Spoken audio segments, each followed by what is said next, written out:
Apologist Dr. Frank Turek went into the lion's den at UCBerkley a few days ago, and the backlash from agitators there was just insane. He is telling us what really went down. What was it like to share the gospel in that kind of environment? We are also going to be getting into what he thinks about Candace Owens' theories about Charlie Kirk's murder. We've got all that and so much more on today's episode of Relatable. It's brought to you by our friends at Good Ranchers. Go to goodranchers.com for American meat delivered right to your front door. Use code Allie for a discount at checkout. That's goodranchers.com, code Allie.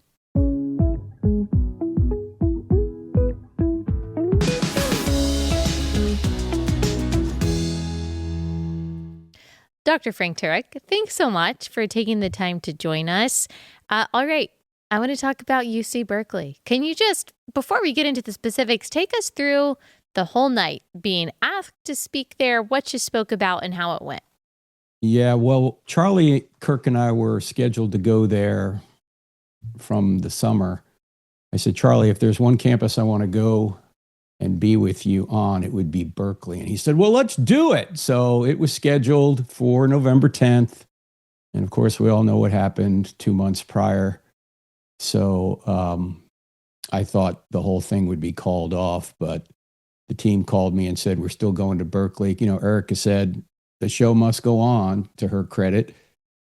So we decided that we're going to Berkeley, and Rob Schneider, the actor comedian, was going to join me. And so we planned the whole thing out, and it was scheduled at Berkeley, and the police knew about it. The university knew about it. And when we talk about what happened that night, you'll see that there's going to be probably a lawsuit coming from the Department of Justice because Berkeley did not hold up their end of the deal. It appears anyway.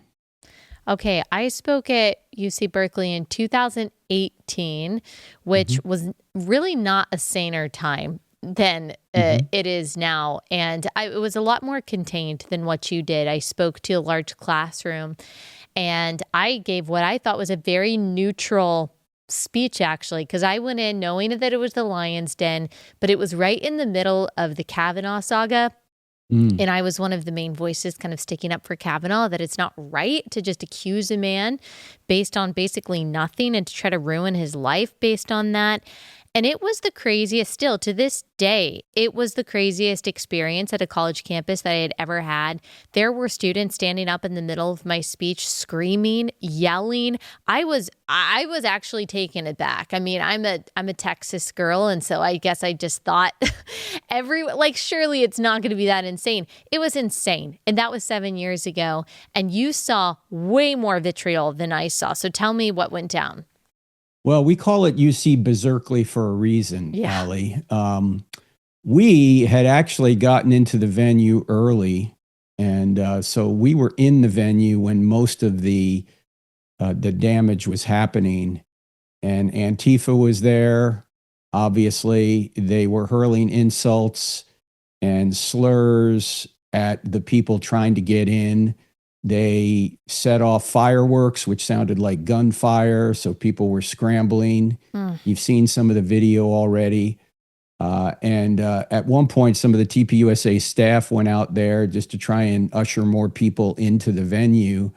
And security, TPUSA security said, hey, get back in the building because it's too dangerous out here. So the venue held at least 2,000 people. It's a beautiful theater, and they had 2 balconies that, as I say, the whole venue would hold, dependent upon how they format it, up to 2,400.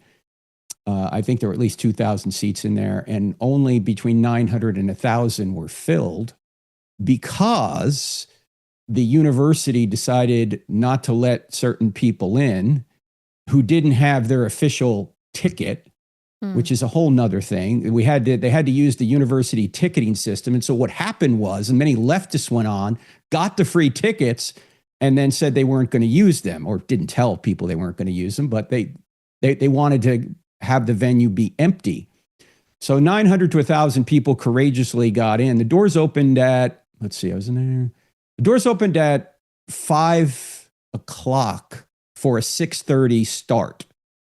And so a number of people got in there, but the university police did not keep the walkway free to allow people to get in. So people were spat on, people were harassed, and they were not only harassed getting in, Allie, they were harassed getting out. Wow. After the whole event was over. So the event ended, I want to say it was like 8:45.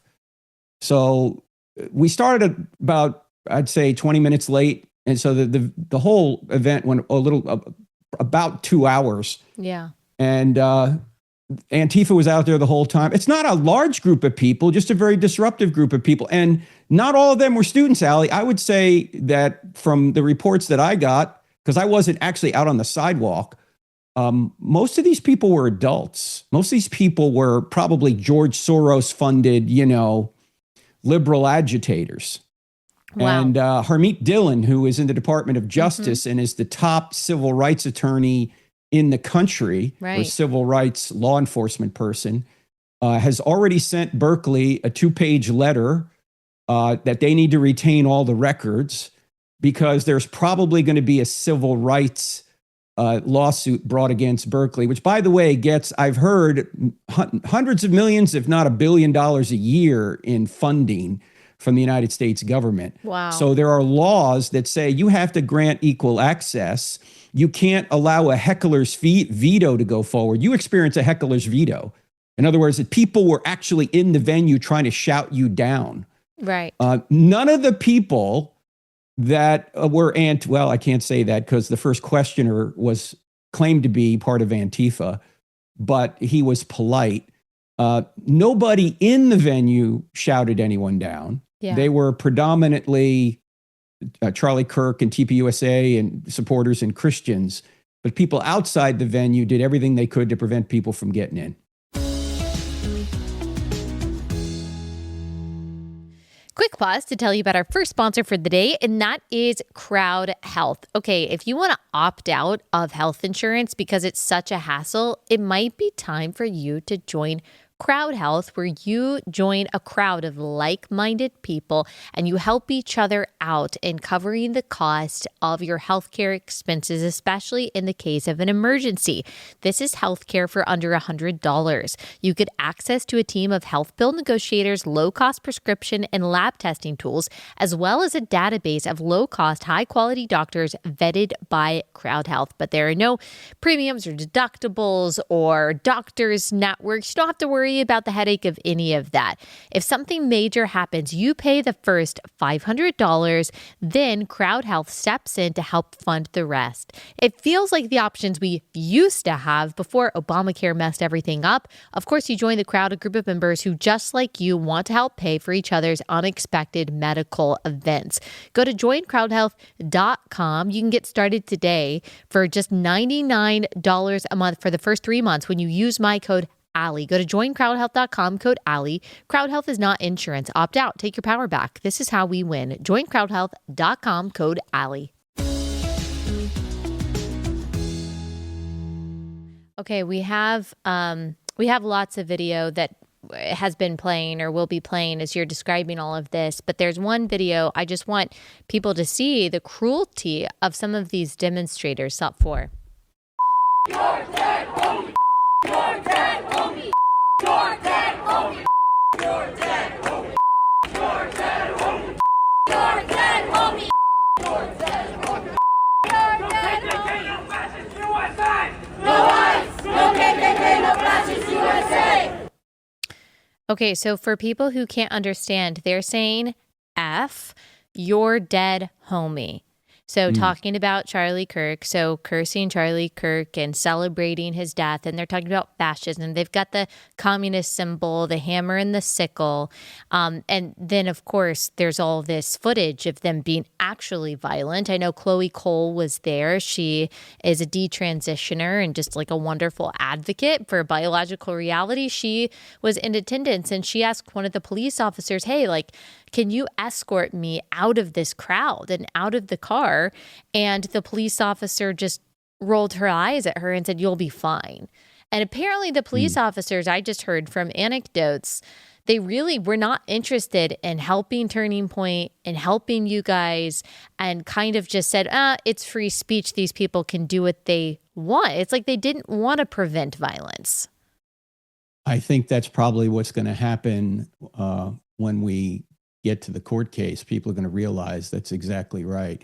Isn't it ironic, Allie, that these people who say they're fighting for inclusion, tolerance, and diversity will not include you and will not tolerate you for holding a diverse view. Right. And they claim that we are the fascists when, Allie, I mean, if irony could kill, they'd be dead already. Yeah. Okay? Because they're the ones that are the fascists using force to try and shut up people that disagree with them, and using force to beat up people who are for free speech. I mean, they always call Charlie Kirk a fascist. Yeah, we all know that a fascist tactic is to tell your opponent to come to the front of the line. Let me give you the microphone so you can freely make your case. That's what fascists do, Allie, of course. Yeah, fascists definitely want a limited government and want the people to have the right to keep and bear arms and love free speech and love freedom of religious expression. That's a telltale sign of fascism. Yeah, it's crazy. Okay, and go ahead. I think so much of it is demonically influenced. We're fighting against principalities and powers that are supernatural in nature. And some of these people, I mean, I'm sure people have already seen the gentleman who was beaten up wearing the red freedom shirt, because it turns out, it appears now that the guy who did that, I mean, you can't make this stuff up, Allie. The guy's first name is Jihad. Okay, you can't make this up. And he goes to a mosque apparently in Oakland. Yeah. And he was trying to hide his face. He's some kind of rapper. He's got some odd name, but his first name is Jihad. I don't have it in front of me. And he was arrested. And so was the guy he beat up. Yeah. The guy he beat up was let go. He was arrested. And of course, he's already out on bail, right? Of course. And so from what Jihad I read, tried to pull the cross off this gentleman's neck who was wearing the Red Freedom t-shirt, and a fight ensued. And they both were arrested, but of course, he's already out on bail. By the way, meanwhile, that day, just before the event, I had lunch with a friend of mine who is a pro-life sidewalk counselor. His name is Don Blythe, great guy. He's out in Modesto. He came to San Francisco to have lunch with me. And he was arrested on San Jose State's campus not long ago, even though it was an illegal arrest. And he told me this, I haven't checked this out myself, but he said, in San Jose now, you're supposed to book yourself. You have to book yourself. Yeah, I know. It's crazy out there. And can we talk about the purpose of government for a minute? Yes. You know what? We're going to get into that because I saw that your article in Fox News.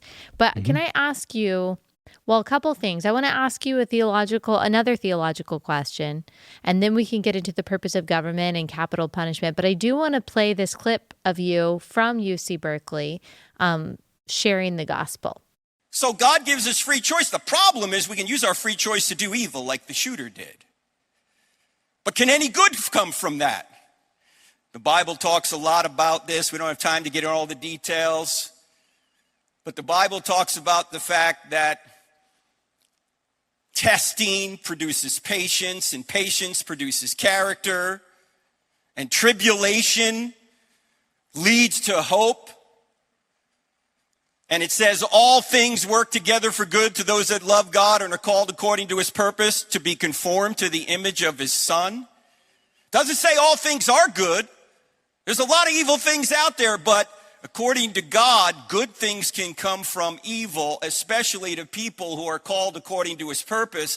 And one of the ways that you become more like Jesus is through evil. Man, if you get everything you want every time, you don't become like Jesus, you become a me monster.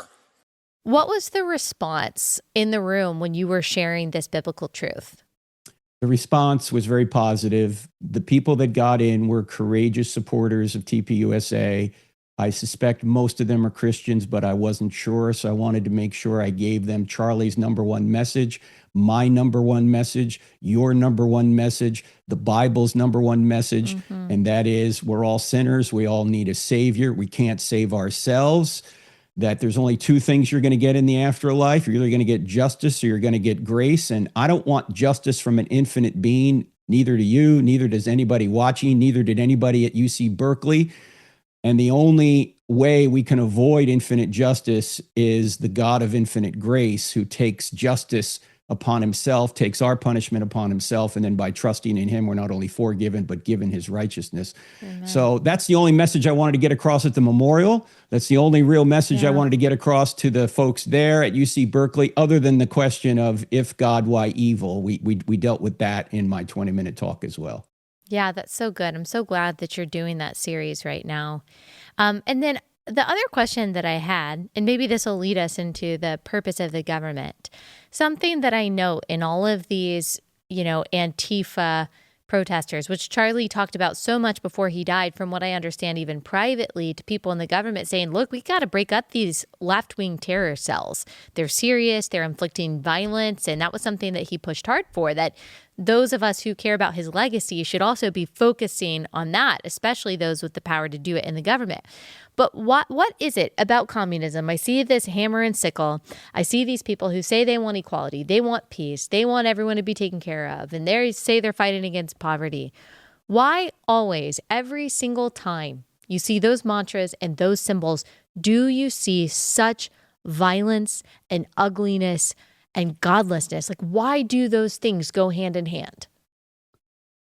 It's interesting, Allie. Our mutual friend, James Lindsay, is a agnostic atheist.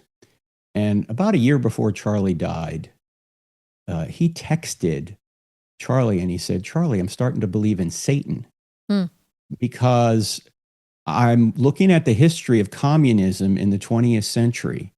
Where communist governments killed probably 100 million of their own people, communist governments. And so Charlie texted him back, if Satan, then God. And James texted back, that would follow. In other words, it's the point that if there's evil, there has to be good, because evil's not a thing in itself. It's a lack in a good thing. It's like cancer. If you take all the cancer out of a good body, you got a better body. But what happens if you take all the body out of the cancer? Yeah. You got nothing, right? Yeah. It doesn't exist on its own. And I say that because the history of communism is so poor that only an intellectual could defend it. Okay, I think Thomas Sowell said that. Communism and atheism go hand in hand. Why? Well, because in atheism and communism, the state is eternal and the individual is expendable. The individual is not eternal. In Christianity, the state is not eternal. The individual is. And so we have to have protections for the individual against a despotic government. That's what our Bill of Rights is all about. Next sponsor is Preborn. If you want to put your money where your heart is, not just say you're pro-life, but really defend babies and help them and help their moms and dads in crisis situations, then you need to make sure you are partnering with organizations that are helping these pregnancy centers save lives. That's what Preborn does. They supply these pregnancy centers with the tools that they need to serve moms and their babies. For example, sonogram equipment. The cost of one sonogram session is $28. And when a mom sees and hears that baby inside her womb, she is so much more likely to choose life because she sees that all of these abortion facilities have been lying to her. This is not just a clump of cells. This is a human being made in God's image that is a part of her that she needs to protect. And so they are on a mission to let women know about the humanity of this baby inside the womb. And you can partner with them in doing that and saving lives. Go to preborn.com/Allie to donate today. That's preborn.com/Allie. On that note, let's talk about the purpose of the government. What is the purpose of the government? Well, biblically and logically, just reasonably, the purpose of the government is to protect innocent people from evil by punishing wrongdoers.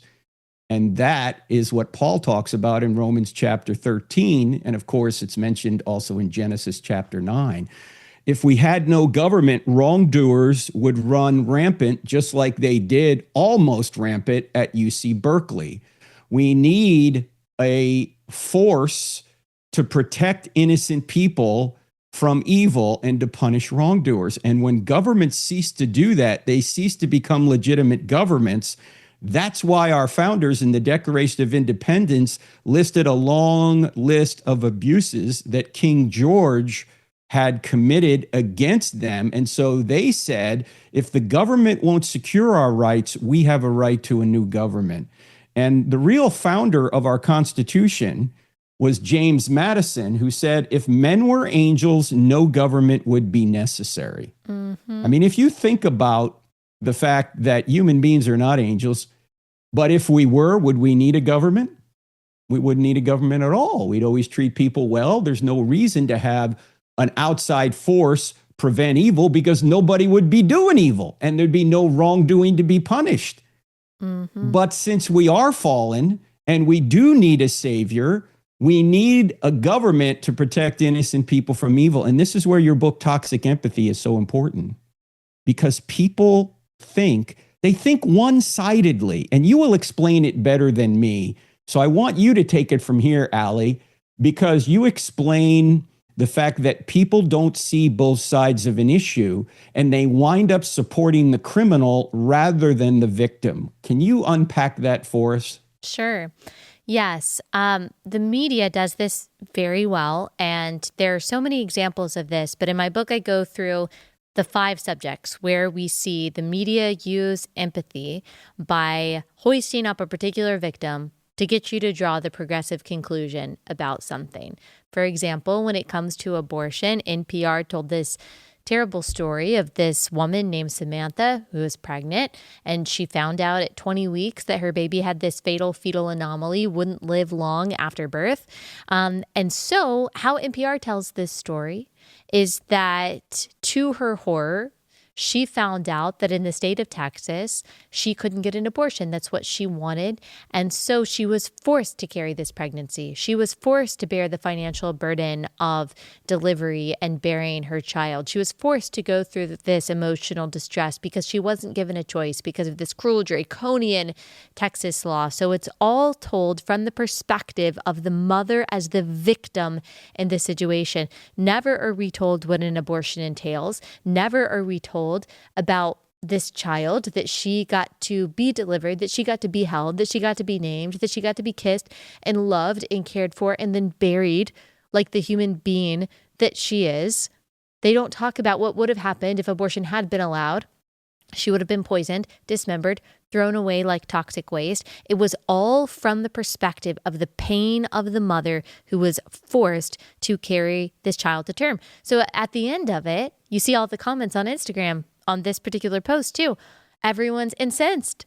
Everyone feels so deeply for this mother. Everyone feels so much empathy for this mother that they draw the conclusion that NPR and Washington Post and all of these outlets want them to draw, which is these pro-life laws are cruel.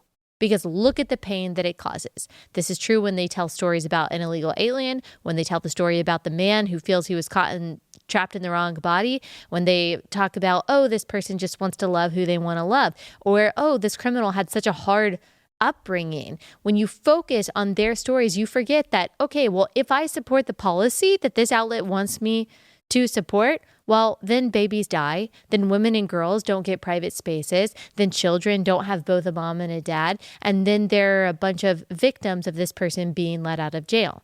In economics, that's called the second order effect. People don't think about the second order effect of their first decision. And when you're powered by empathy to make a decision, you are blinded to the victim on the other side of the moral equation. Especially when that victim is never brought up. Right. Or the victim is told that victim, particularly in the pro-life issue, isn't really a person. Right. So that's so well said. And I know your listeners, if they haven't gotten Toxic Empathy yet, they need to get it. Well, because thank this you. is the problem. In fact, I was just looking at a Twitter feed. Elon Musk put this out today, Allie. Someone asked the question, what is the greatest problem facing humanity?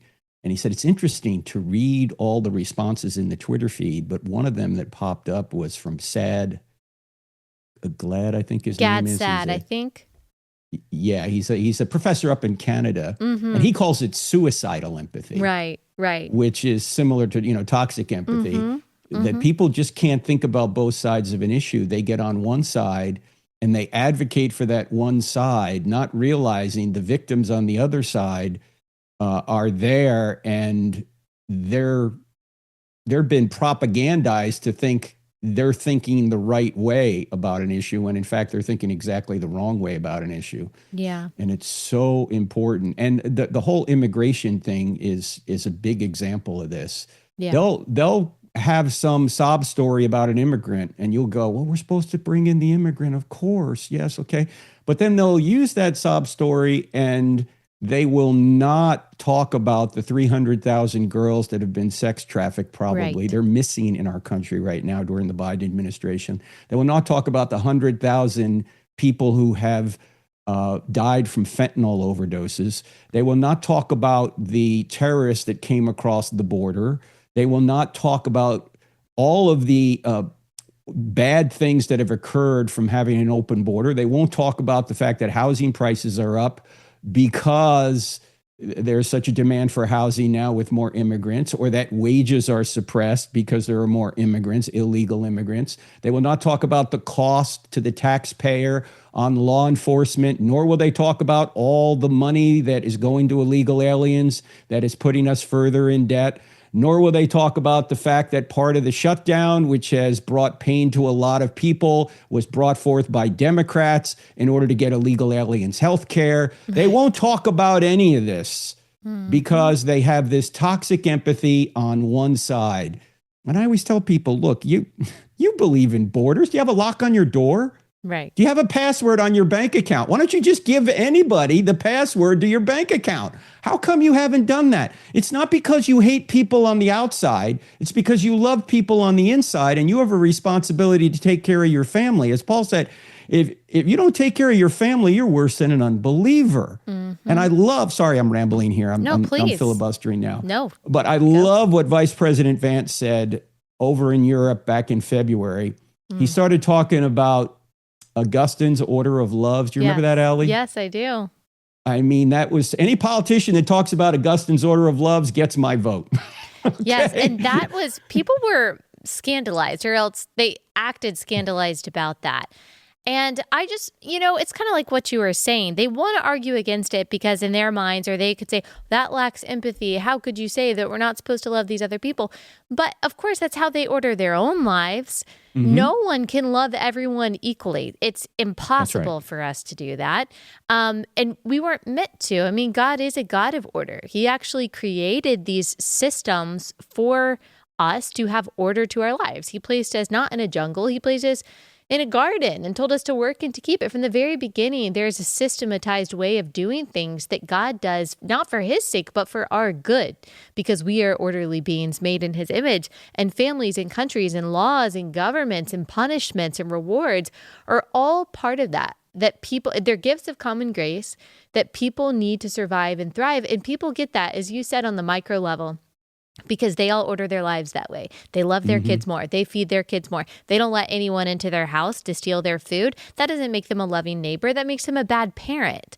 But when it comes to politics, when it comes to just zooming out a little bit, they don't apply the same standard that they apply to their own lives, and they call us bigots for doing so.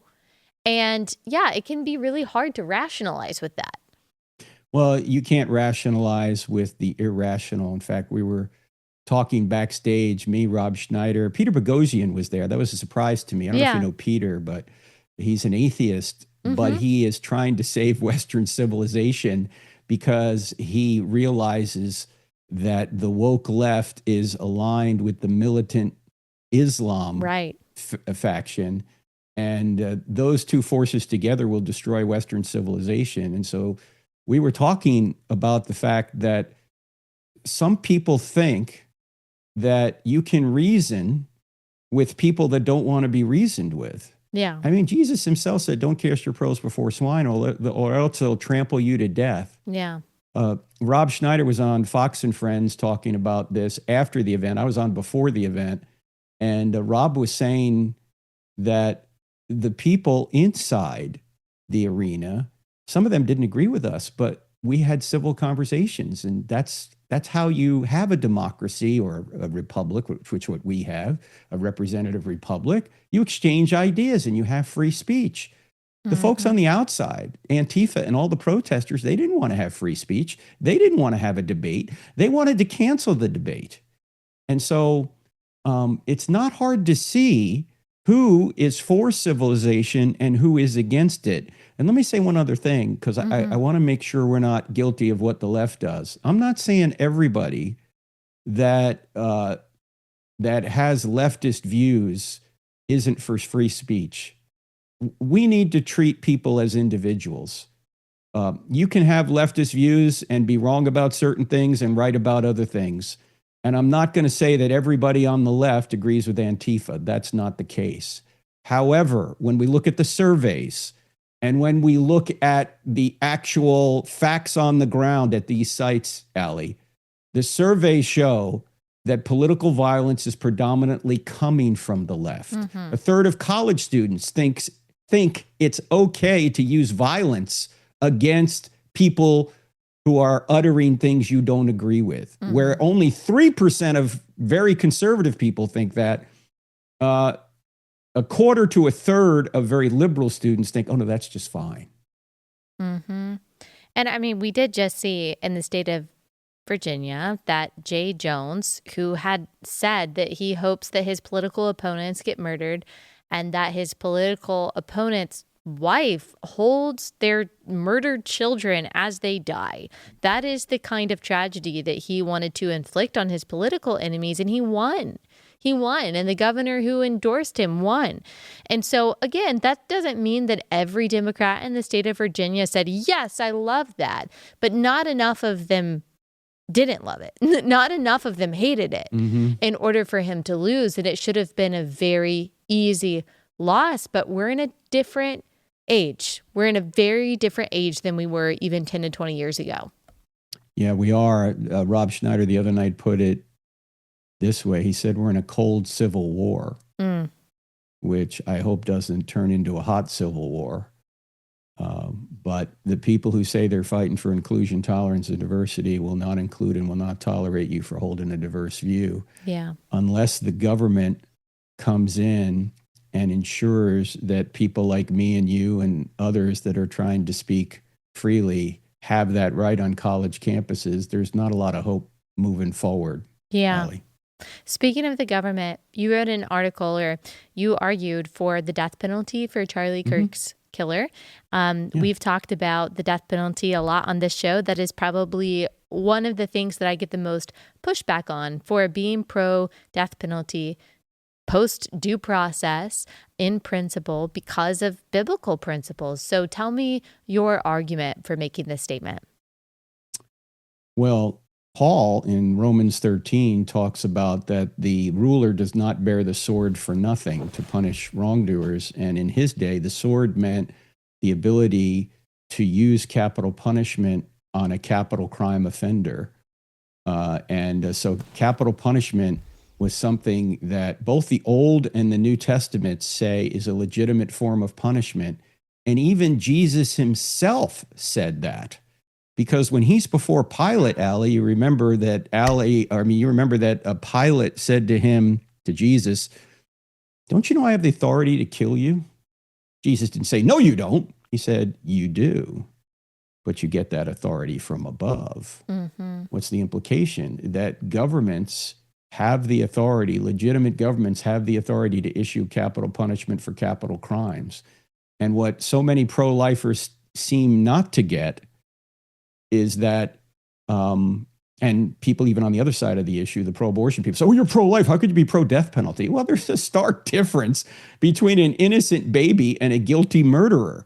The innocent baby has done nothing wrong, but the guilty murderer has. And it's actually respecting life, because you're saying that you took a person made in the image of God, and the only way you can pay for that crime is for your life to be taken, justifiably so. Now, I hope obviously I think that Tyler Robinson is the true killer of Charlie Kirk. I've talked about all this Candace Owens nonsense on my own podcast. And of course, the trial will reveal all that. But I hope that Tyler Robinson repents, accepts Jesus, and is then executed. Yeah. Amen. I say that I'm against abortion, for the death penalty, and for the Second Amendment, all for the same reason, because I care about innocent life. I don't think innocent life should be murdered. I think that there should be a just and proportionate punishment to taking innocent life purposely, which Genesis 9:6 says is taking of the murderer's life. And then because I believe that innocent life should also be protected. So people say that there's an inconsistency, but it's actually the same reason for all of them, that people are made in God's image. We matter a lot. And that innocent people need to be protected and not be murdered. People try to overcomplicate that, but it's really not complicated. Exactly. And if the Christian worldview is true, and it is, Allie, people don't really die. They just change locations. Yeah. They go from this life to the next life. And it's not up to us when that happens, except a legitimate government does have the right to either take the life of a guilty murderer or in a just war. And individuals have the right to take life in self-defense. The commandment does not say thou shalt not kill. It says thou shalt not murder. And so many people don't seem to understand that. There's a difference. There's a difference. Not all killing is sin, clearly, since there are times that God commands his people to kill, as you said, in a just and justified way. Next sponsor is Shopify. If you are a business owner, if you are trying to sell a product, you don't want to waste time setting up your own e-commerce site and writing all the product descriptions, figuring out the pricing and all of that. You want something that is going to make this really easy so you can get back to doing what you love, which is actually creating the product or making the money from creating the product. You didn't become an artist or a creator to spend a bunch of time on your website. So use Shopify. They make it really easy. We use Shopify to sell our relatable merchandise. It is really so efficient. Doesn't matter how technologically savvy you are. They make it simple for you. They have their own design studios. They have hundreds of ready-to-use templates. They help you build a beautiful online store that matches your brand style exactly, so you can not only create these products, but you can build a thriving business using Shopify. Turn your big business idea into with Shopify on your side. Sign up for your $1 per month trial and start selling today at shopify.com/Allie. That's shopify.com/Allie. Well, you brought up Candace Owens. You said that you talked about it on your podcast. Could you tell us, if people haven't watched what you have already said, what is your take? You know, her proponents say, well, she's the only one seeking truth. She's the only one really investigating. She's trying to figure this out. And then, of course, her detractors say, well, this sounds like a conspiracy theory, and she's airing out pre-existing grievances in the name of investigation, and she could be hurting a lot of people in the process. So how should we think about this? Let me ask you this, Allie. Suppose I were to say that I think Candace Owens is the real killer. And I think the reason she's the real killer is she was upset that Charlie stopped inviting her to the big events. And what she decided to do was have him taken out. So Turning Point USA would not only pay for what they did to her, they would look at her as maybe someone who could succeed Charlie. And then she would be the president. And she's insinuating all sorts of other possibilities in order to prevent her from being found out as the true killer. You would go, Frank, you are crazy. And yeah, I would be crazy to suggest that. It's a possibility, though, isn't it? I mean, it's a possibility, Allie. I mean, anything's possible, but do I have evidence for it? I have zero evidence for it. And I would never want anybody to send Candace Owens death threats because I'm pushing a possibility without evidence. But you know what? That's what Candace Owens has done to others. My friend Mikey McCoy is getting death threats. I'm getting emails saying, you never know what could happen to you. Wow. You ought to repent. It's one thing to ask questions. It's another thing to present or to insinuate that someone is guilty because you've put a web of possibilities together without any evidence that says that what you're saying is true.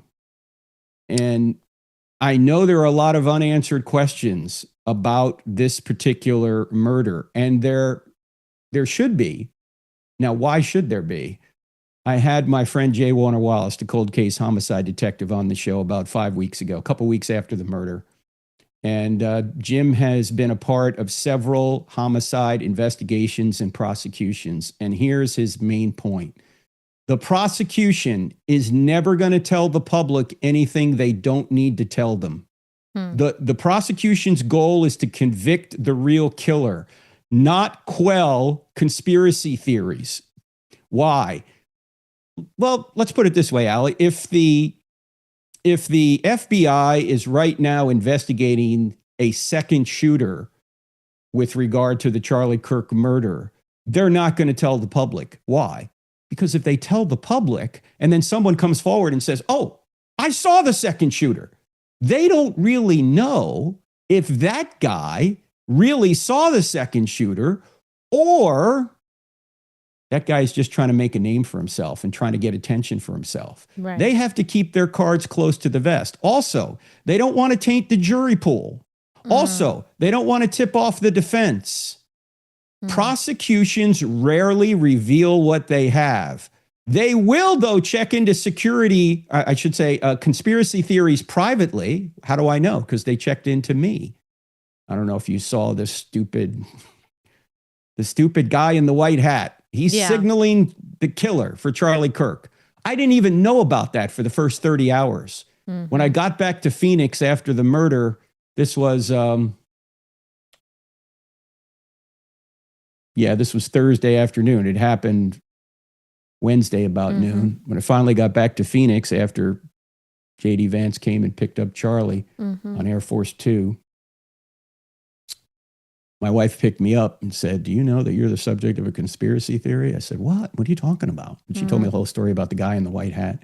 Yeah. No, Allie, I'm still getting people online saying, and you're not a part from of this. Candace. That particular one wasn't from Candace, just from other people. And this is just True. an example, though, of when people imply things or say things about you, it has a real consequence on your life. Yes. And it's so stupid. Like, why would anybody looking through a scope from 200 yards need somebody 25 feet from Charlie in a white hat to tell the shooter, hey, Charlie's over there. He's the one with the microphone under the tent. He couldn't even see me anyway if he's looking through his scope. Right. It makes no sense at all, yet people still believe this. Yeah. And so the FBI actually called me, Allie, and we just have to ask you the question. Were you signaling the shooter? He said, I know this is kind of ridiculous, but I have to ask you. Why do they have to ask me? Because what's the defense going to do? Did you check into the guy in the white hat? Did you check into the second shooter? Did you check into this? Did you check into that? And the FBI is going to do all that. Why? Because if they want a real conviction, they don't want any holes in the case. But they're not going to broadcast to the world. We checked into that. We checked into this. Yeah. So would it be plausible to say that someone who is positing the guilt of, all of these other people at Turning Point, Mikey McCoy, I believe that the statement was that he acted weird after Charlie died. That was the accusation. And also that he was planning to be some kind of successor, which I don't see any evidence for any of that. And I just think how painful it must be to be someone who was close to Charlie, who watched him die, you too, and be swept up and possibly were you involved in this? But so would it be plausible to say that making all of those statements publicly, someone with a platform doing that could help the defense and hurt the prosecution? Yeah, of course it could. Look, Candace has a right to ask any questions she wants. I think she crosses a line, an ethical line, not a free speech line, an ethical line when she is insinuating people are guilty without evidence. You know what one of her pieces of evidence was? She had a dream. Charlie came to her in a dream and told her he had been betrayed. Hey, Allie, do you think Charlie Kirk was such a dunce that he hired people around him that were not loyal to him? Doesn't seem like the Charlie really that I think knew. that's one of the possible? smartest people ever. Yes. I mean, do you think Charlie was such a bad judge of character that he hired people that would turn on him and were secretly scheming against him? I don't have enough faith to believe that. I mean, that takes a lot more faith than believing that some kid who had been radicalized by leftist ideology and was in relationship with a trans person took Charlie out, because that's the best evidence we have at this point. Now, all the evidence has not come to bear. By the way, Allie, do you think that the parents of Tyler Robinson, if he was not guilty, would be making a stink about this if he was innocent? Have you heard a word from the parents? No, the parents were the ones that turned him in. I mean, this is like the reverse Occam's razor. You know, Occam's razor says that probably, it says don't multiply causes beyond necessity. That probably the simplest explanation is the true explanation. But we need to wait for the trial for all the evidence to come forward. If there's some conspiracy going on there, don't you think that Charlie's friends, Kash Patel and Dan Bongino, are going to get to the bottom of it? I might be more skeptical if it was the Biden AG. But these are the friends of Charlie. Charlie had Kash Patel's cell phone. And Dan Bongino, he had everyone's cell phone, Allie. We know that. I mean, he was one of the most well-connected persons among Christians and among politicians ever. And he was 31 years old. This man was not betrayed by people closest to him. Yeah. That's not the answer.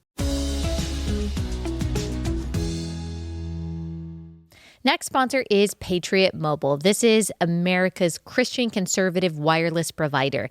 They align with all of the things that you and I do. They put their money where their heart is. They are supporting the sanctity of life, our veterans, our first responders, our First and Second Amendment rights. And so you need to make the switch so that you're not working with a company that doesn't align with your values.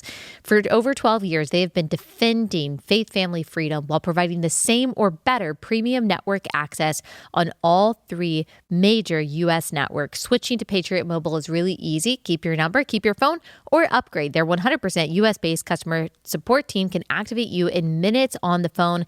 When you use my code Allie, you get a whole free month of service. That's patriotmobile.com/Allie, code Allie. patriotmobile.com/Allie, code Allie.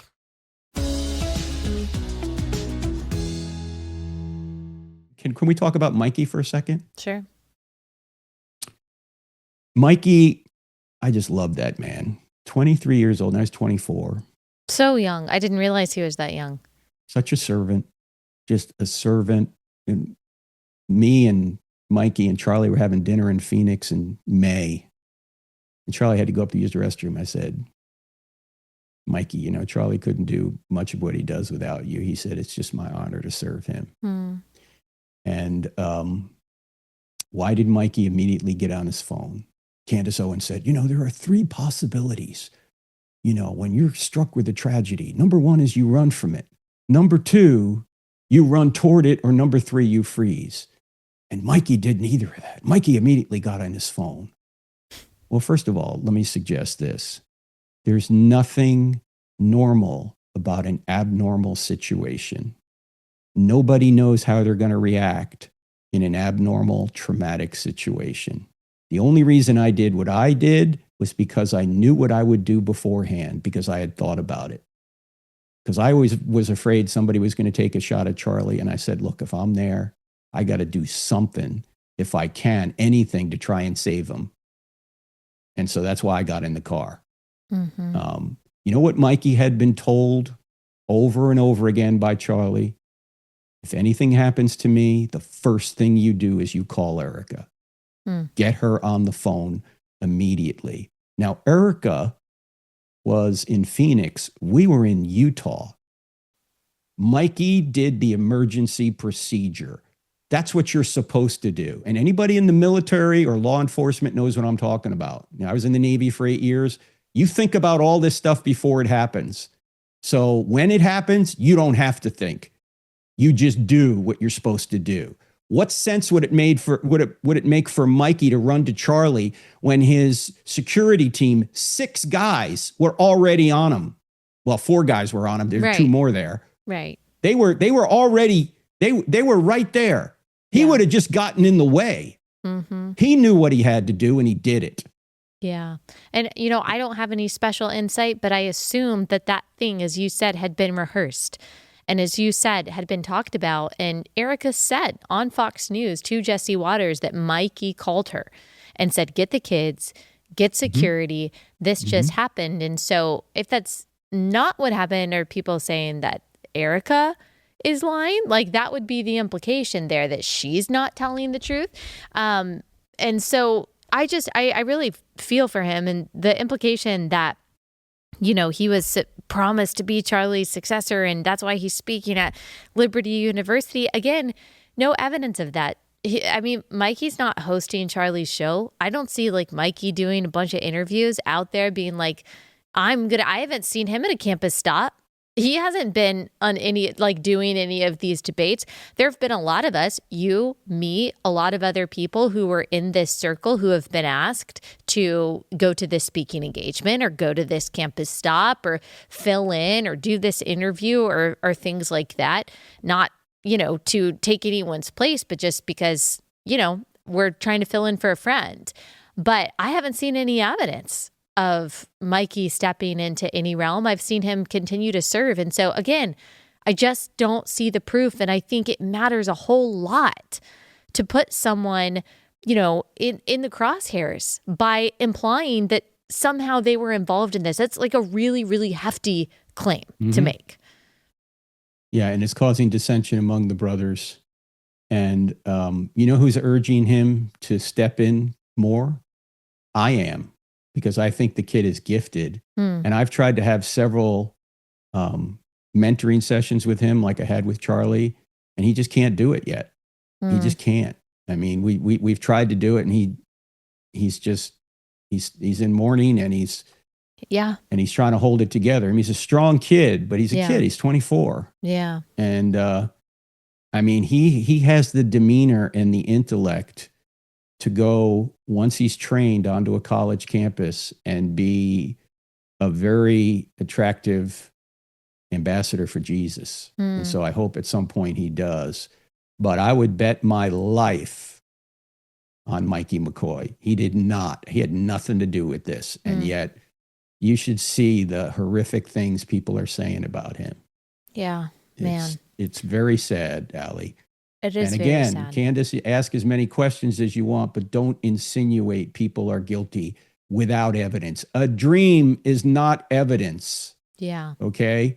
You're not a prophet. Okay? God didn't come to you in a dream. And neither are, secret sources also aren't evidence, because when something is not verifiable, I've thought a lot about the Kafka trap, and it was something that we talked about that you could probably explain way better than me, but we talked about this a lot in 2020 of this Kafka trap, which is you're a racist, and if you deny that you're a racist, you just prove more that you're a racist. And that's kind of what I see a lot with that you're guilty or you're part of this, and you're only denying it because you are being paid off, because you're under pressure. The only reason you would disagree with me is if you are guilty or you're propping up the guilty or something like that. Well, that becomes this non-falsifiable thing. It reminds me, sorry, Al, it reminds me of an old Monty Python sketch. I think it was from The Life of Brian, where this guy, Brian, is mistaken to be the Messiah.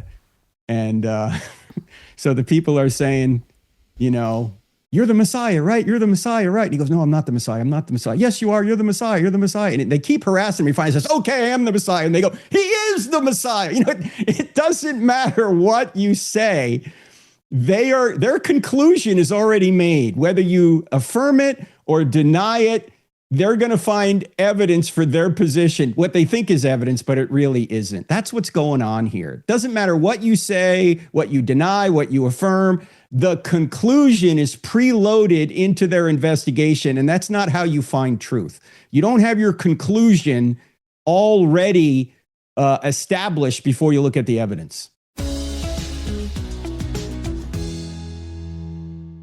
Last sponsor for the day is Jase Medical. Here's one thing we don't talk about enough. 1 in 4 people are infected with a parasite. It's way more common than most people realize. Someone you love could have one. You might never know. And that is why Jase Medical is offering an easy, affordable way to access ivermectin. Because when it comes to your health, being prepared really shouldn't be that complicated at all. Their parasite kit includes compounded ivermectin and mebendazole. I hope that I said that correctly.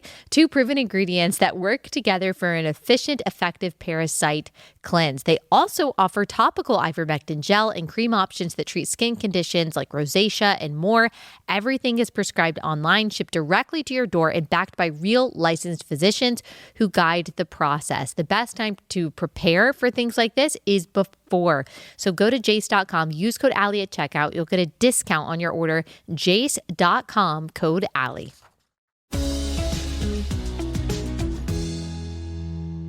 And you mentioned those mentorship sessions that you would have with Charlie. You've talked about that publicly, going on walks with him. Can you tell us just a little bit more about some of the conversations that you had with him, the ones that you're willing to share before he died? You know, like where his heart was, the questions that he was asking. What was he seeking the Lord about? Yeah, I'll try and do this without getting emotional because it had to do with you, actually. We were... on September 8th, the murder occurred on September 10th. So this is Monday night, September 8th. And Charlie just gotten back from a trip to Japan and Korea. And he he got home on Sunday night, the 7th. And I got into Phoenix Sunday night, the 7th. And so he said, let's have some, we had prearranged this the month before that I would be there when he landed. And so on Monday, he said, okay, we got to meet and, you know, we got to do some sessions. So Monday during the day, we got together in his office and we went through some issues. And of course he was tired, had to take a nap. And, you know, I hadn't seen Eric and the kids for a couple of days. He said, okay, I'm going to go have dinner with Eric and the kids. Can we do a walk tonight? Because we would go on these walks. I'd been in Phoenix. This was the 4th time this summer to do these sessions. And so, yeah, let's do a walk after dinner. So we would go on these long walks after dark, always with about a 300-pound armed bodyguard behind us. Yeah. And he would be 10 to 15 feet behind us as we walked. And there were 3 issues that we discussed that he wanted to discuss. So again, Charlie, what do you want to talk about? Let's talk about, right? First issue was Islam, because he, like all rational people, understand that macro Islam is a problem for Western civilization, not micro Islam. You know, there are many nice Muslims who don't believe in jihad, or they still believe in freedom of speech and freedom of religion and all that. But macro Islam, the idea that Islam, which means submission, is really a political ideology that is inconsistent with the First Amendment to the United States Constitution and inconsistent with freedom of speech and freedom of religion and all these things. And so we talked a lot about that. The next issue he wanted to talk about was the resurrection. How do we convince young people of the 2 facts I always talk about? You only need to establish 2 facts to show that mere Christianity is true. One is God exists. The second is Jesus rose from the dead. If those 2 facts are true, Christianity is true. I mean, you can show from that point that the Bible is the word of God, okay? So we talked a lot about that. But then the third issue, which we probably spent the most amount of time on, Allie, Charlie was trying to figure out how could he get his generation to embrace marriage and childbearing, embrace the family. And he saw that many men were embracing it. In fact, the surveys show that among Trump voters anyway, the number one goal of young men was to get married and have kids. But for Trump voters who were women, it was like number 6 on their list. And for Harris voters, it was like at the bottom almost of their list. And Charlie was trying to figure out, how could we move people toward a pro-family, pro-child position? Mm-hmm. And he said, a lot of ladies probably aren't going to listen to me, unfortunately. I'm a man. What do I know about being a mom and all this? And, he would think that's kind of sexist to have that view, but still, you're not a woman. You don't know what it's like. So he said, how do I find women who can make this case? And your name came up. So he was talking about the work you're doing and how important that is to get women more desirable of marriage and family. And to be honest, he said, that can even be a problem for you to convince them. Because although you're a mom, you have a platform, right? And some people may look at you and go, well, Allie's not just a mom. She has a platform too, And so we didn't totally solve the issue, but your name was the name that came up. How do we get women to follow what Allie's talking about? And that was... Wow. Well, Charlie... 36 hours later, he was dead. Wow. Charlie was such a champion of so many of us, and I just feel, you've got to feel incredibly blessed to have those moments with him that so few people had. And I'm blessed that he just, would give me advice and say, I'm praying for you. Keep going. Gave me advice certainly before the Jubilee debate, and was so generous just like with his time and effort. And like, he just wasn't the kind of person that said, oh, what can I get out of this person? I'm only going to text the powerful. Because honestly, there were very few people who could give Charlie anything he didn't already have. He had the connections. He had the political capital. He had the relationships. He had the fame. He had the money. There weren't very many people who could do that. And he could have very easily said, who do I need? But he was so humble. People don't really, I feel like, appreciate that about him. He was just very humble and really sought the expertise and insight and wisdom of other people while championing them at the same time. He was just a very, very unique person. He did. That's why I said at the memorial, it could be hard to mentor somebody smarter than you, but not with Charlie Kirk, because the only thing that exceeded his intellect was his humility. You know, the few things that I knew that he didn't know, he wanted to know. Yeah. And one thing he said, I don't know, maybe a year ago, and I was very sensitive to this because I know people, especially like him in his position, he said, one of the problems is everybody wants something from you. Everybody wants something. That's why, and I know that. I know that when you get to that level, you don't really know who your friend is, or do they just want something from you? And so I made it my goal not to really ask him for anything, because I just wanted him to succeed. Right. In fact, I've been doing training, trying to train people to do what he does. It's so hard to find people, Allie. So hard. I said to him, I've been waiting for you for 30 years. Yeah. There are very few people that can go to a college campus and answer questions, any question. Oh, yeah. And you can do it. Elisa Childers can do it. Natasha Crane can do it. A few others can do it. People that have been in this a while, J. Warner Wallace, Greg Kokel, they can all do it. But finding young people, you're a blessing, Allie. You're anything I can do to help you.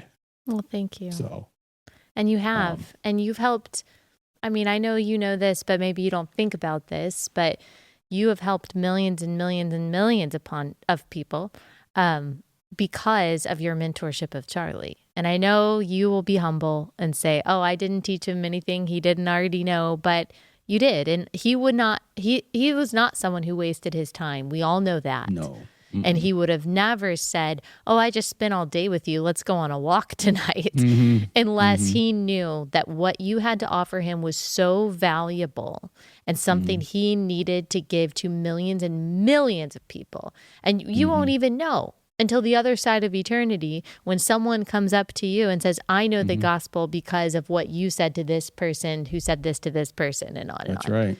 So yeah, as you said, there's like 10,000 people that go into somebody's salvation. Yeah. And it's not just me and you and Charlie, Allie. It's everybody watching right now. Exactly.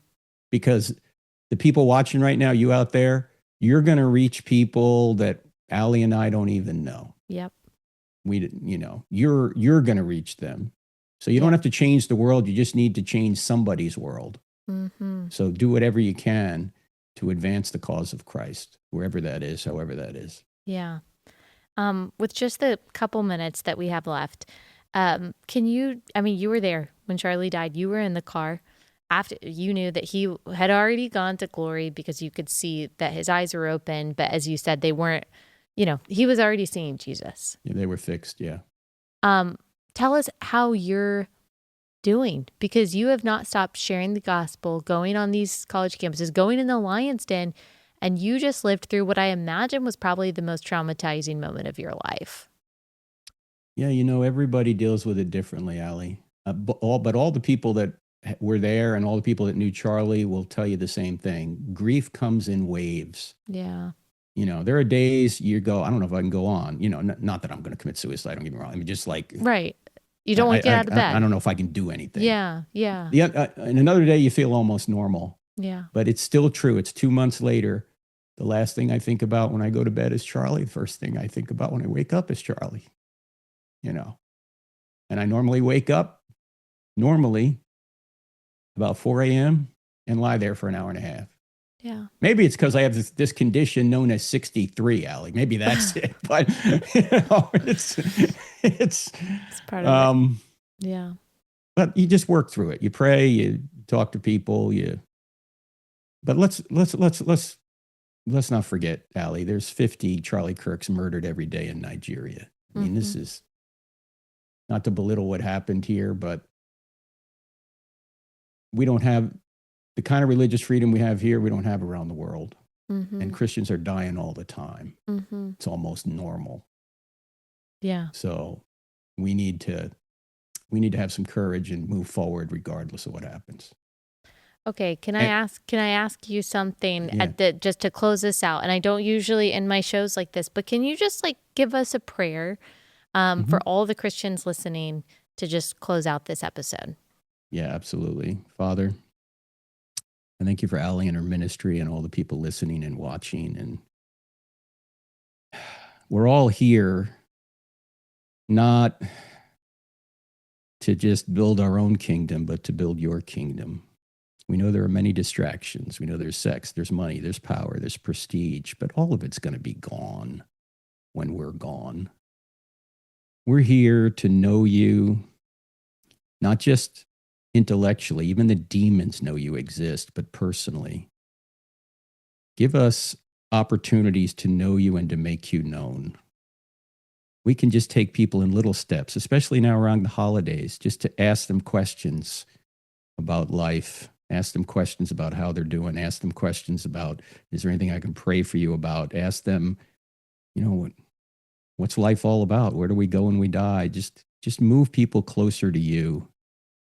Help us to do that. That's what Jesus wants us to do. It's what the apostles want us to do. It's what Charlie devoted his life to doing. Yeah, he's known for politics, but he said politics is peanuts compared to the gospel. It's important, but it's not the most important thing we do.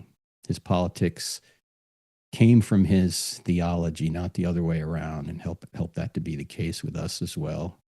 I pray you'd give the people listening and watching opportunities. If they don't know answers, have them go out and find answers.